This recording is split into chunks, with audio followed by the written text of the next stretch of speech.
Hey everyone, and welcome to today's tutorial. In this video, I will show you step by step how to swap, trade or convert USDT into Cardano on Binance. So the first thing you will have to do is to go over to Markets, and you will then be sent over to a page looking similar to this one. Over on this page, you want to select Fiat Markets, and you will then need to go over to the search bar and search for ADA because that's the ticker symbol of Cardano, and then fill in USDT. You'll then see this pair pop up, and you need to click on it. You will then be sent over to a page looking similar to this one. Over on this page, you want to go over to the place order section.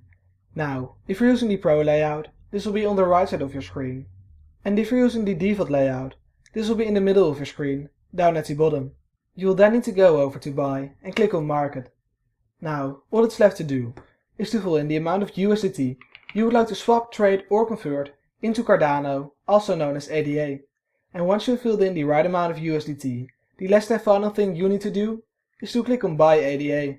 If you found this video helpful, let me know by leaving a like or subscribing to my channel for more tutorials about cryptocurrencies.